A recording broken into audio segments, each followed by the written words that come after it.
and has always been the myth. And we think we are able to be born today and to live in no myth, without history. That is a disease. That's absolutely abnormal, because man is not born every day. He is once born in a specific historical setting with specific historical qualities, and therefore he is only complete when he has a relation to these things. As if you were born without eyes and ears, when you are growing up with no connection with the past. With the sample of natural science, you need no connection with the past. You can write it out, and that is a mutilation of the human being. So that is our existence, when we are just average numbers,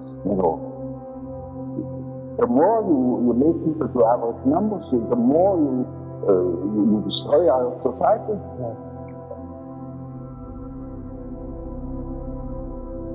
For centuries, myths have sparked a debate about their true purpose. Victorian thinkers dismissed them as relics of humanity's less evolved state. To them, myths were nothing more than primitive attempts to explain the world, diseases of language. This understanding has become so dominant that today myth is understood synonymous with superstitious illusion. While myths can feel universal in their themes and archetypes, they are always rooted in specific cultures and contexts. Each myth is shaped by the soil it grew from, carrying the wisdom and struggles of a particular people at a particular time and place. In contrast, modernity favors universal knowledge, the kind of knowledge found in science, which seeks to categorize and explain all things in a common language. Like Jung said, natural science does not need myth. It does not require recreating narratives to connect with the past.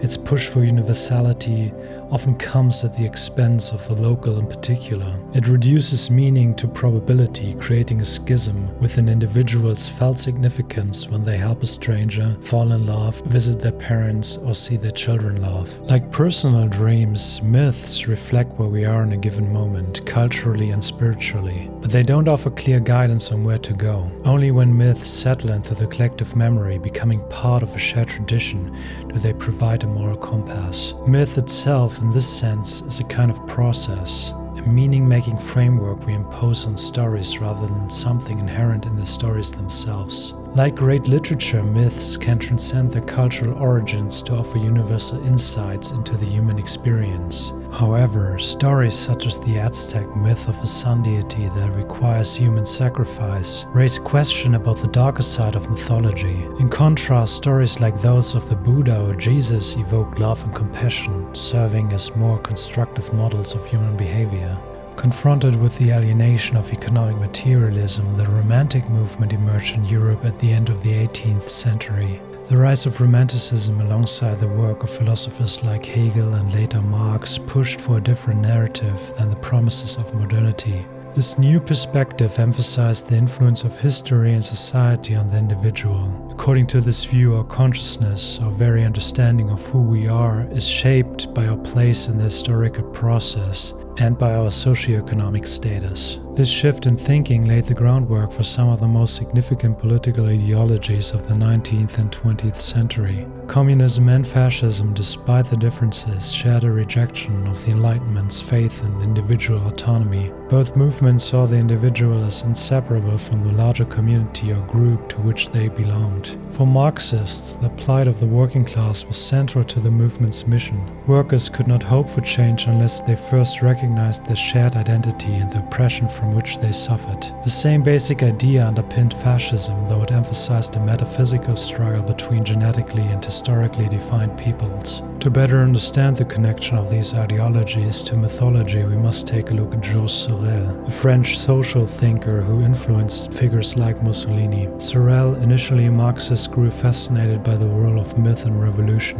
He introduced an idea that would resonate through the 20th century. Myths weren't about truth, they were about action. Myths could serve as a system of images, helping people people framed their struggles in heroic terms. For Sorel, revolutionary violence wasn't something to be judged by reason or historical fact. It was a tool for social transformation, one that could rally people into action. Sorel's thinking was deeply anti-rational, rejecting the slow intellectual debates of the Enlightenment in favor of the raw emotional force of myth and violence. He saw the struggle between the oppressed and their oppressors as inherently apocalyptic, an ideological battle where the forces of change would sweep away the old world in a transformative, redemptive upheaval. This was an extreme form of romanticism, but one that saw revolution as necessary, even sacred. Myths could give the oppressed the strength to fight back, to see their struggle not as a mundane political fight, but as a part of a grand, world-changing narrative. To Sorel, they were about inciting absolute, unquestioning action. This was essential for movements like Nazism and communism, which thrived on the idea of a world deeply flawed by oppression. The promise of a dramatic, world-changing redemption was central to these ideologies, and the symbols they employed, like the swastika or Lenin's embalmed body, helped to cement the mythic reality of their cause. These images and the stories they told could inspire total commitment.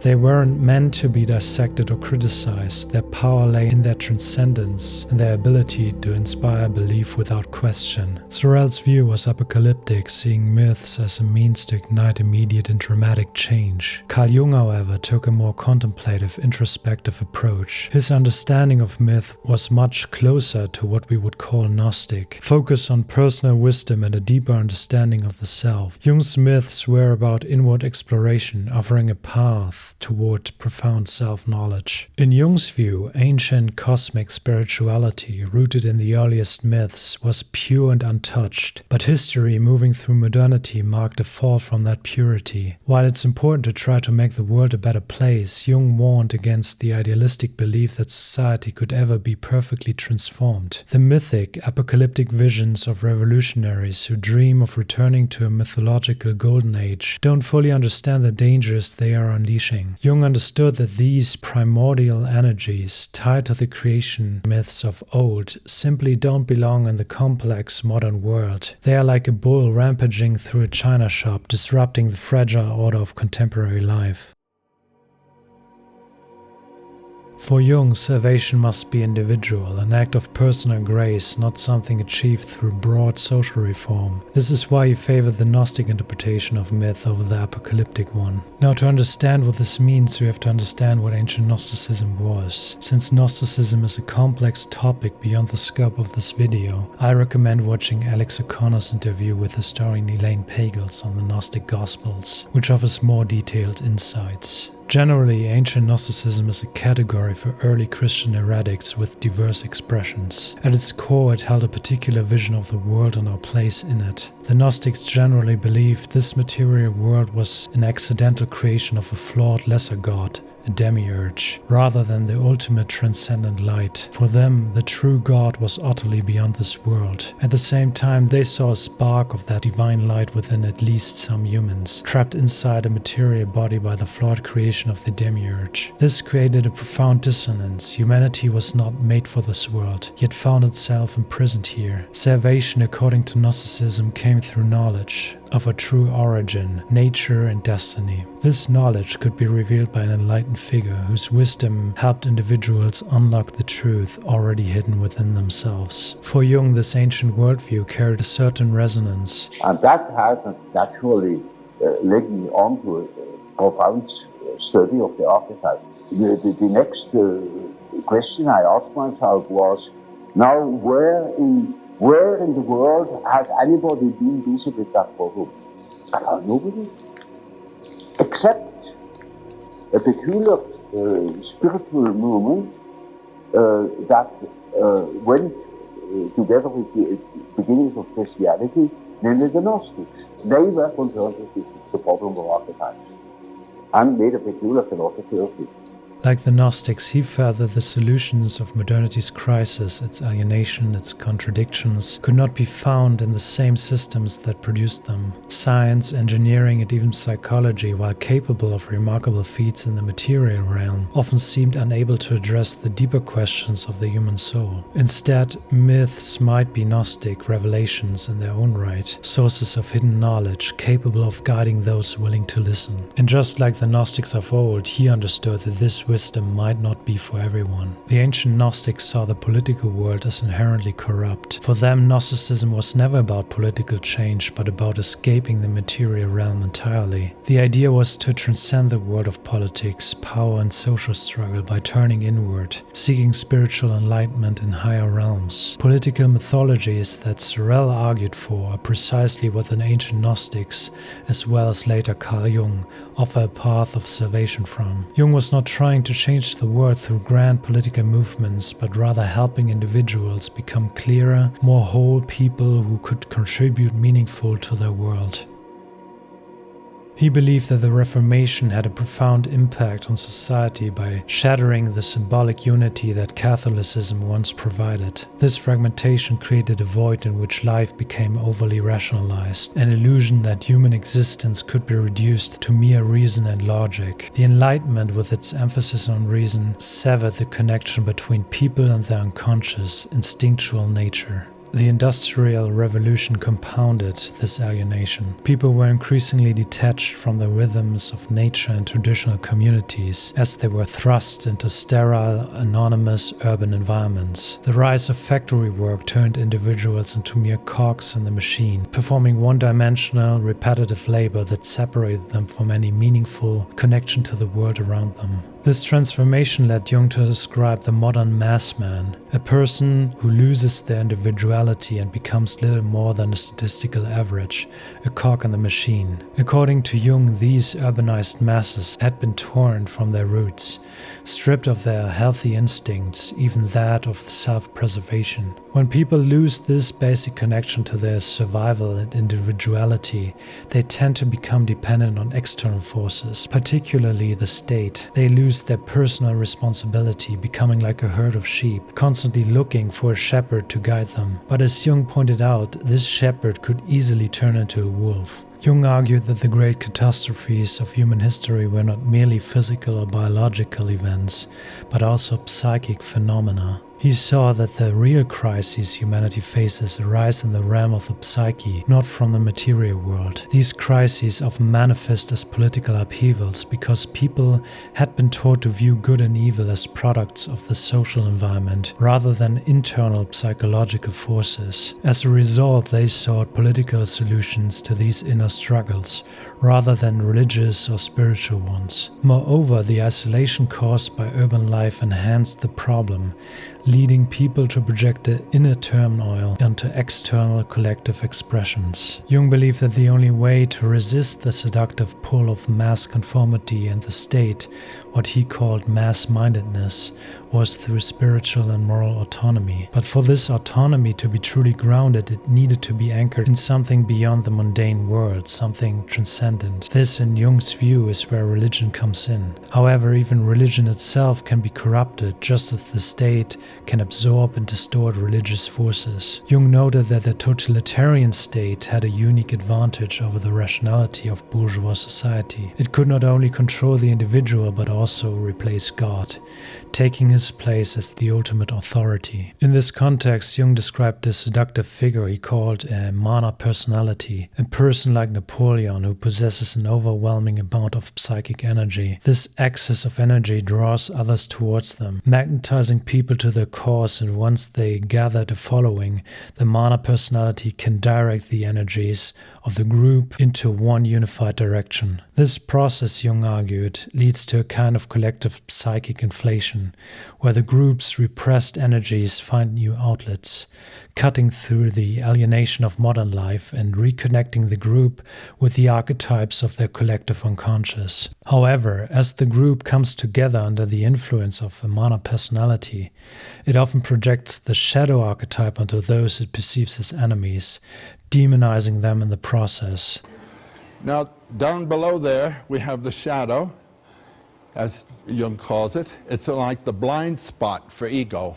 That about yourself of which your ego is completely unconscious, of which it has no knowledge whatsoever, in Jung's terminology corresponds almost precisely to the Freudian unconscious. The Freudian unconscious is constituted of repressed experiences, repressed shocks that the infant, first the infant and then later the growing child has experienced. What is it in the psyche that so puts these things out of sight that consciousness is completely unaware of them?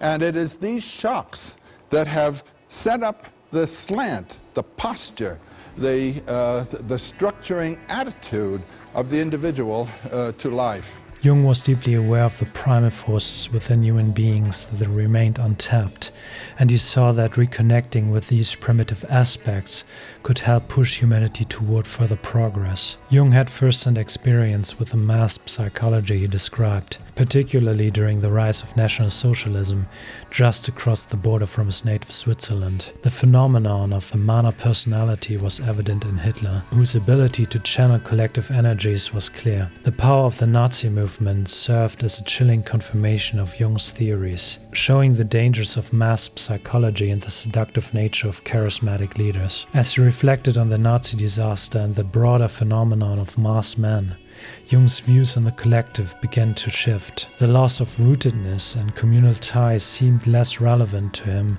in the face of the overwhelming threat of totalitarianism. Instead, he placed more emphasis on the transformed individual, seeing the ability of one well-informed individual person to resist mass movements as crucial. This shift highlighted the importance of individuation in protecting against the danger of mass psychosis. He argued that no political or social movement could provide the inner transformation that individuation required. His views on individuation, shaped by Nietzsche and the Romantic tradition, rejected the clarity and rationality of enlightenment and instead advocated for the convoluted, deeper healing of the individual psyche as the real force behind historical change.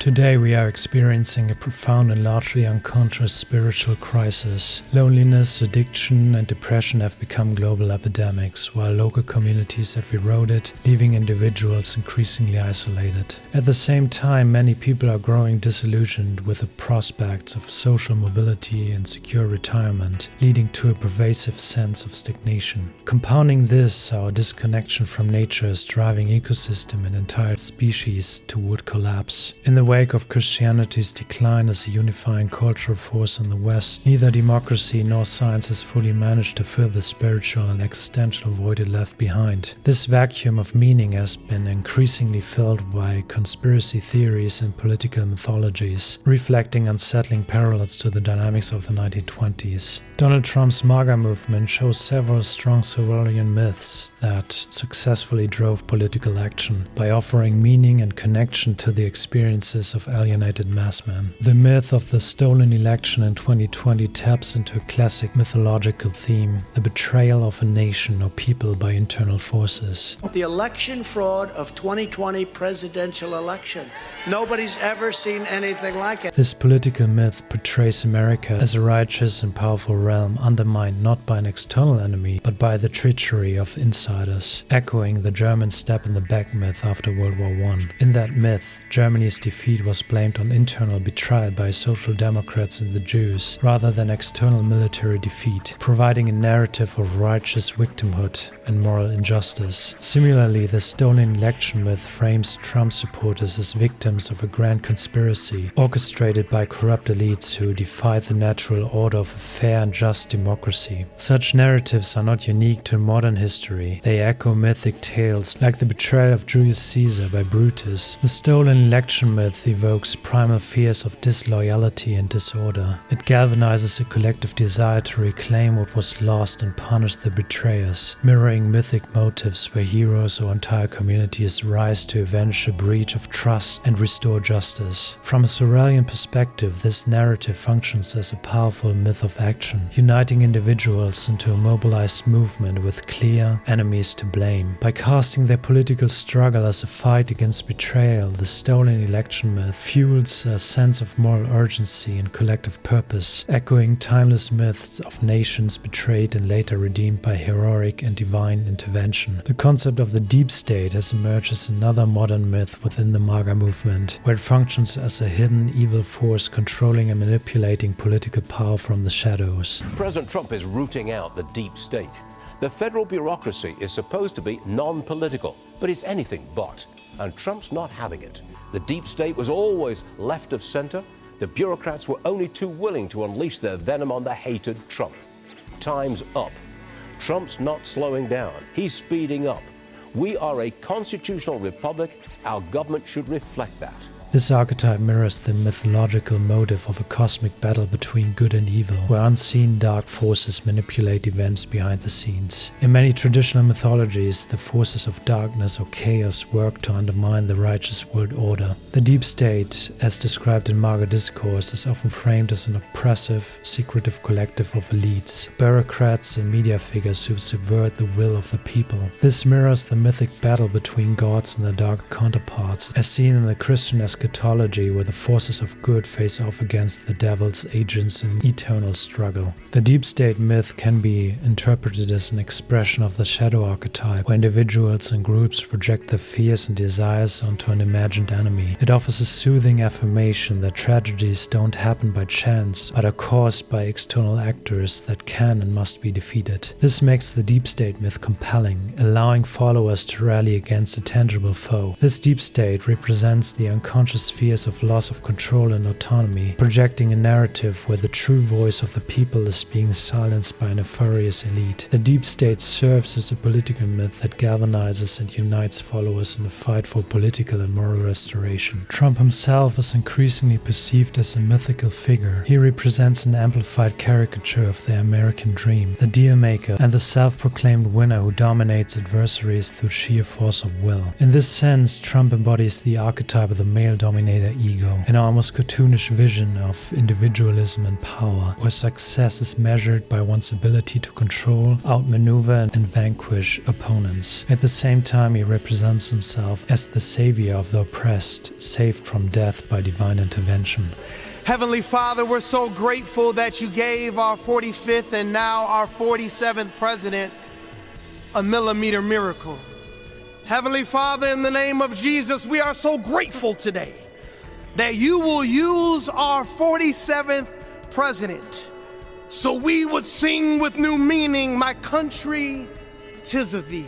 Trump's appeal transcends his policies and becomes a spiritual embodiment of the mythic vision of America itself, a land of opportunity where the bold and cunning prevail. For his supporters, he symbolizes the resurrection of a national identity, built on dominance and individual triumph. The slogan, "Make America Great Again," taps into the powerful mythic idea of the return to a golden age, an archetype found across cultures, from the golden age of the gods in Greek mythology to the Satya Yuga in Hindu tradition. In these myths, a past age of peace, prosperity and harmony is seen as an ideal state, a utopia lost to the ravages of time and human frailty. The MAGA slogan operates on a similar narrative structure, invoking nostalgia for a perceived golden age of American prosperity, dominance and moral clarity. It suggests a paradise lost can be regained through a political movement. This aligns with classical mythological narratives in which the protagonist's quest is to restore an idealized past. From an ancient Gnostic view, this would have been the experience of oneness and divine light before the blunted creation of the demiurge. Such myths often emerge in times of social fragmentation or upheaval, offering a vision of restoration and wholeness. There are important lessons to be derived from this. You cannot fact-check or demystify these political myths through scientific methods or debates, as they are rooted in fundamentally different premises about the human condition than those of rationalist thought, or even Jungian perspectives. For those who have formed a relationship with these myths, they serve vital spiritual and emotional functions, acting as cultural frameworks that shape the understanding of reality. I don't like them putting chemicals in the water that turn the friggin' frogs gay. Do you understand that? Serious crap. As long as no alternative and credible map of meaning is provided, the mass man will continue to gravitate towards these political mythologies. This also means their power must not be underestimated. Sorel was not concerned with factual accuracy of apocalyptic myths, but with their potential to inspire political action and inevitably violence. This leaves us in a precarious position. Our response cannot be to submit to the temptation of apocalyptic myths, even though the looming environmental catastrophe and threat of totalitarianism might make them seductive. Instead, we must confront our own shadow, create art, and cultivate awareness for the present moment. The light we seek must first be found within ourselves. From this place of self-awareness, we can return to our local or digital communities, sharing the fragments of insights we have uncovered. In doing so, we can build a spiritual resistance to the crisis of meaning and offer alternatives to the pull of apocalyptic political mythologies. This is not a call for political agnosticism, passivity, or the outright rejection of political utopias. Rather, it is a call to cultivate consciousness, reclaim spiritual autonomy, and engage in open discourse, while remaining aware of our own projections. These are the cornerstones that can guide us toward a better society.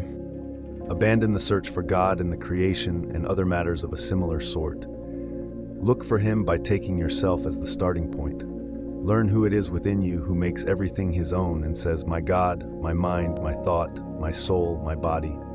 Learn the sources of sorrow, joy, love, hate. If you carefully investigate these matters, you will find them in yourself.